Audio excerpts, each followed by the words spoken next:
Welcome back to Journey to XRP.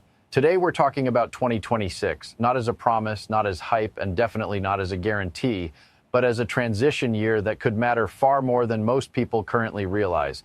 And before anyone gets emotional, this is not a number go up video. This is about context, probability, and positioning. Markets don't move in straight lines, and they don't reward people just because they feel confident. They reward people who understand when conditions are changing, even if price hasn't reacted yet. 2026 matters because it sits at the intersection of multiple forces converging at once: macro cycles, political cycles, liquidity cycles, and crypto's own maturation as an asset class. None of these guarantee upside on their own, but together they create an environment where risk appetite can shift fast. Let's start with the uncomfortable truth. Most people are terrible at separating sentiment from structure. Right now, sentiment is mixed at best. Some people are euphoric. Others think crypto is finished. That split is exactly what you'd expect during a transition phase. Big moves don't start when everyone agrees. They start when expectations are fractured and conviction is uneven. Political cycles amplify this effect. Election years historically increase uncertainty, but they also increase policy sensitivity. Markets react not to outcomes alone, but to expectations around growth, spending, regulation, and liquidity. That doesn't mean markets must go up. It means volatility increases and capital starts repositioning before clarity arrives. And that's where most people get it wrong. They wait for confirmation, they wait for headlines, they wait until risk feels gone. By then, the opportunity, whatever it is, always has already shifted. Now, let's be very clear about something. No government, no administration, and no political party controls markets the way people online like to pretend. Markets are bigger than personalities, but policy direction does influence confidence, and confidence influences capital flow. Capital doesn't need perfection, it needs stability, clarity, and momentum. That's why 2026 isn't about calling tops or bottoms today. It's about recognizing that the market may be exiting a digestion phase and entering a repricing phase, not all at once, not evenly, and not across every asset. This is also where people misunderstand crypto's current position. Crypto is no longer a fringe experiment. ETFs exist. Institutions track it. Regulators engage with it. That changes behavior. It doesn't eliminate cycles. It reshapes them. Moves may be slower. Returns may be more selective. Utility may matter more than hype. That's a critical shift. People still expecting 2017-style chaos across every token are likely going to be disappointed. That doesn't mean opportunity disappears. It means opportunity becomes concentrated, not scattered, and concentration is uncomfortable. It forces people to choose. It forces people to be wrong somewhere else. It forces patience. Most investors don't fail because they picked the wrong year. They fail because they demanded certainty in a system that only offers probabilities. They want guarantees where none exist. And when they don't get them, they disengage right before conditions change. That's why I want to frame 2026 correctly from the start. Not as the greatest year ever, not as easy money, not as everyone wins, but as a year where macro alignment, regulatory clarity, and capital repositioning could begin rewarding assets with real structure behind them and punish assets that rely purely on narrative. This is not the part of the cycle where excitement helps you. This is the part where thinking clearly does. We'll move forward and break down Bitcoin's position in this environment, why it still matters, why returns may look different than the past, and why using Bitcoin as your measuring stick for everything else can quietly distort your expectations. That's where we start separating signal from noise. Now let's move forward and talk about Bitcoin, because this is where expectations quietly break people's strategies. Bitcoin still matters. It anchors liquidity, sets risk appetite, and dictates the tempo of the entire crypto market. When Bitcoin is weak, most assets struggle. When Bitcoin stabilizes, capital starts looking elsewhere. That hasn't changed. What has changed is the role Bitcoin plays at this stage of the market's evolution. Bitcoin is no longer an asymmetric bet. That doesn't mean it's bad, it means it's mature. Early Bitcoin cycles were explosive because the asset was small, misunderstood, and under-owned. New capital created outsized returns. Today, Bitcoin is widely known, institutionally tracked, and heavily analyzed. ETFs exist. Large funds hold it. Governments talk about it. That visibility compresses returns over time. Diminishing returns are not a flaw. They're a feature of maturation. This is why many people get confused when they try to apply old playbooks to a new environment. They expect Bitcoin to behave like it did when it was a niche experiment, but mature assets don't move the same way speculative assets do. They become stability engines, not lottery tickets. Right now, Bitcoin has already absorbed a significant drawdown from its highs. That's important. Historically, deep corrections are part of the process, not the end of it. Markets rarely move straight up after a crash. They consolidate, rebuild confidence, and slowly attract capital back in. That process is boring, and boring is exactly what most people can't tolerate. Here's the mistake many investors make. They assume Bitcoin must deliver the same percentage returns as smaller assets for crypto to be working. That assumption is wrong. Bitcoin doesn't need to 10x to create opportunity elsewhere. It needs to hold structure. If Bitcoin stabilizes, even modestly, it gives the rest of the market room to breathe. Capital rotates outward. Risk appetite increases selectively. Not everything wins. But the assets with clear narratives, utility, or structural support start attracting attention. This is where expectations need to be realistic. Could Bitcoin reach higher levels in 2026? Yes. Is a move toward previous cycle projections impossible? No. Is it guaranteed? Absolutely not. Bitcoin's upside now is more about capital preservation with growth, not life-changing gains for most participants. For someone entering late, Bitcoin is more about protecting purchasing power than radically transforming it. And that's okay. The problem is when people expect Bitcoin to do the job that smaller, more focused assets are designed to do. That expectation mismatch leads to frustration and overtrading. People chase volatility instead of understanding positioning. Another important point, Bitcoin's behavior influences psychology more than price alone. When Bitcoin chops sideways, people feel like nothing is happening. In reality, sideways action is often when accumulation, reallocation, and preparation occur.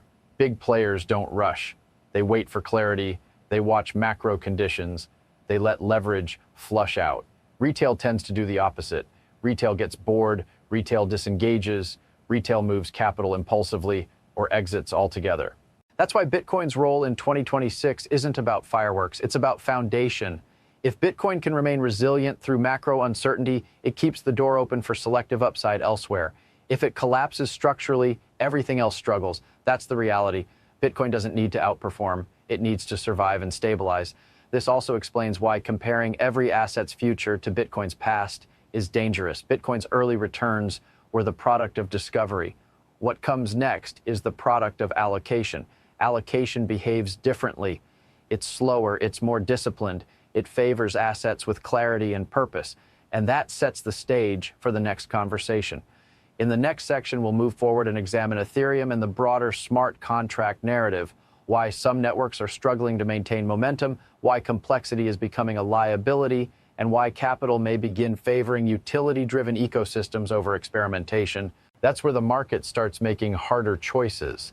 Now let's move forward and talk about Ethereum and the broader smart contract narrative, because this is where a lot of assumptions quietly stop holding up.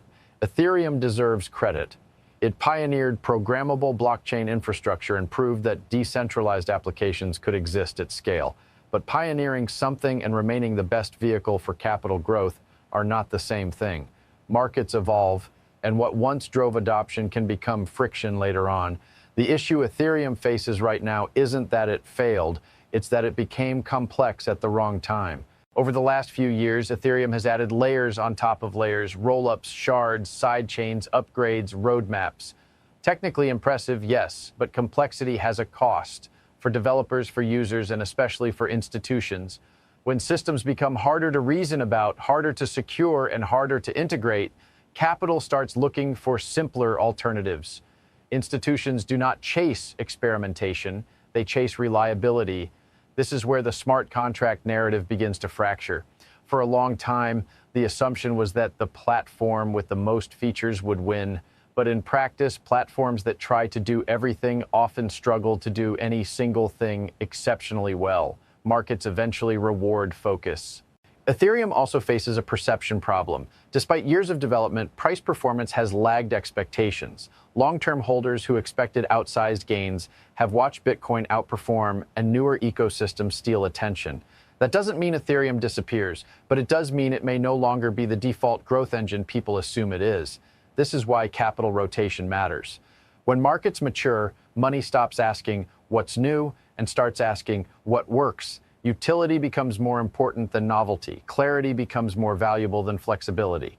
And business integration becomes more attractive than endless experimentation. This doesn't just affect Ethereum, it affects every ecosystem built primarily on hype, narratives, or speculative usage. When liquidity tightens or sentiment cools, projects that depend on constant excitement struggle. Projects that solve specific problems quietly keep moving forward. That's the distinction investors need to understand going into 2026. Another misconception is that one platform must replace another. That's not how real systems evolve. Different networks serve different purposes. The problem arises when capital assumes every smart contract platform deserves the same valuation logic. They don't. Some networks will exist as developer playgrounds, some will exist as financial infrastructure, some will exist as speculative arenas. The returns, risks, and timelines for each category are very different. Ethereum increasingly sits in an awkward middle ground. It's too established to deliver explosive asymmetric returns easily. It's too complex to offer institutional simplicity. And it's too important to disappear. That combination often leads to underperformance relative to expectations, not collapse, but stagnation. This is why comparing everything to Ethereum's early success can be misleading. The conditions that created those returns no longer exist. Markets have learned, capital has learned, regulation has learned, and when that learning sets in, money becomes selective. This is where attention begins shifting toward assets that combine regulatory clarity, defined use cases, and enterprise integration. Not because they're exciting, but because they fit where the world is actually going. That sets up the next conversation. In the next section, we'll move forward and talk specifically about XRP, why it's being evaluated differently, why its risk-reward profile looks unusual compared to both Bitcoin and Ethereum, and why 2026 could be more about utility repricing than speculative mania. That's where the thesis sharpens. Now let's move forward and talk about XRP specifically, because this is where the risk-reward conversation starts to look very different from both Bitcoin and Ethereum. XRP sits in a category most investors still misunderstand. It's not trying to be digital gold, and it's not trying to be a general purpose playground for every possible application. Its value proposition is narrower but also more concrete: payments, settlement, and liquidity infrastructure. That focus matters. While many projects chase attention, XRP has spent years navigating regulation, compliance, and real-world integration. That process is slow, frustrating, and often invisible in price. But it's exactly the process institutions care about. Large players don't adopt assets because of online narratives. They adopt them because the asset fits into an existing system with minimal friction. This is why XRP keeps resurfacing in institutional discussions even when price action looks unimpressive. The presence of ETFs tied to XRP exposure is a signal, not of guaranteed upside, but of structural legitimacy. ETFs don't appear for assets regulators see as jokes. They appear when there's enough clarity, demand, and framework to support them. Sustained inflows don't mean price must explode immediately, but they do indicate that capital is positioning early, not late. Another important factor is base formation. For a long time, XRP was volatile and reactive. Recently, it has spent extended periods building support, holding ranges, and compressing volatility. Retail traders often hate this phase because it feels dead. Institutions prefer it because it reduces execution risk. Quiet markets are easier to plan around than chaotic ones. This is where people misjudge opportunity. They compare XRP's current movement to the explosive rallies of smaller tokens and assume something is wrong. But smaller tokens rally because they're thin, speculative, and fragile.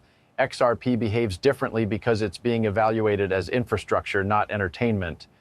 That difference shows up in timelines. Infrastructure doesn't reprice all at once. It reprices when usage, regulation, and capital access converge.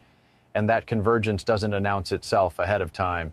It happens gradually, then suddenly. This is also why extreme price predictions do more harm than good. Talking about four-digit XRP prices might grab attention, but it disconnects people from realistic planning.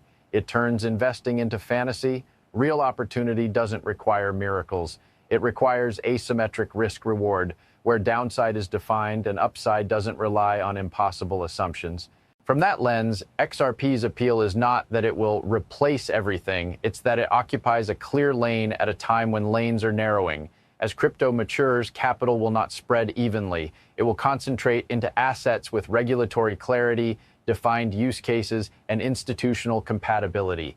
XRP checks more of those boxes than most people are willing to admit. That doesn't make it a sure thing. It makes it interesting. It also explains why people feel uneasy about it.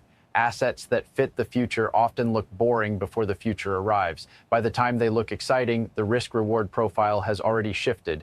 This is the stage XRP may be entering, not a hype phase, not a mania phase, a positioning phase, and positioning phases are where returns are decided long before they're visible. In the final section, we'll move forward and bring everything together. We'll talk about strategy for 2026, the danger of overconfidence, why focus matters more than diversification for most people, and how to think about personal goals instead of abstract price targets.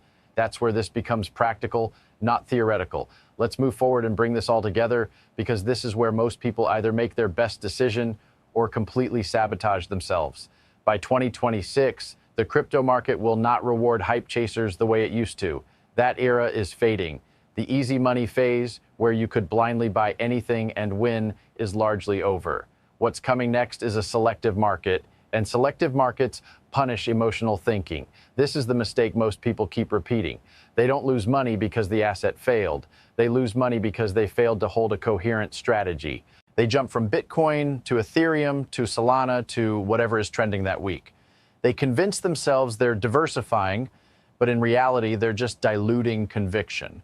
Diversification only works when you already understand risk management. For most retail participants, it simply spreads attention too thin. Focus beats diversification for 90% of people, and this is why XRP keeps coming back into the conversation. Not because it's guaranteed to explode, but because it represents a clean narrative in a noisy market. It solves a real problem. It has an identifiable user base. It operates in a lane institutions already care about. That alone doesn't guarantee upside, but it dramatically improves odds. Now, here's the uncomfortable truth. Most people will not make life-changing money in crypto, even if the market does extremely well. Why? Because they sell too early, overtrade, or anchor themselves to unrealistic price targets. They're obsessed with the top. They want perfection, and perfection never shows up when you're waiting for it. Real profits come from execution, not prediction. You don't need XRP to go to absurd prices to materially change your life. You need realistic multiples applied to meaningful position sizing over time. That requires patience, consistency, and emotional control, three things social media actively destroys. This is also why extreme narratives are dangerous. Calling for impossible price levels creates paralysis. People either wait forever or dismiss reasonable gains as not enough. Meanwhile, markets move without them. Opportunity doesn't care about your expectations. It moves when conditions align. And if 2026 plays out the way macro regulation and adoption trends suggest, the biggest gains will not come from guessing tops. They'll come from being positioned before clarity becomes obvious. That's the edge. Not secret information, not insider access, just the discipline to sit through boredom while others quit. But let's be brutally honest for a moment. XRP is not guaranteed to win. Crypto as a whole is not guaranteed to outperform. There are real risks: regulatory shifts, technological competition, macro shocks, and execution failures. Anyone telling you otherwise is selling confidence, not truth. This is why personal responsibility matters. If you don't understand why you're holding something, you won't hold it when it matters most. If your only plan is sell when it feels high, you'll sell too early. If your plan is wait for a miracle, you'll wait forever. A real plan answers three questions. Why am I in this asset? What conditions would make me wrong? What outcome actually changes my life, not my ego? Answer those honestly, and the noise loses its power. As we close this out, remember this: markets don't reward certainty, they reward preparedness. They don't care how confident someone sounds on a video, they care who stayed disciplined when it was uncomfortable, and that's where we are now. Not at the end, not at the peak, but at a point where decisions quietly compound. Now, before we wrap up, this needs to be said clearly and responsibly. This content is for educational and informational purposes only. Nothing discussed here should be considered financial advice. Crypto markets are volatile, speculative, and high risk. You can lose some or all of your capital. Always do your own research, understand your risk tolerance, and consider speaking with a qualified financial professional before making any investment decisions. Your money, your responsibility. If you take anything from this series, let it be this. Don't outsource your thinking, don't chase noise, and don't let short-term emotion rob you of long-term positioning. This is Journey to XRP. And whether 2026 is explosive or methodical, the ones who prepared, not predicted, will be the ones who benefit.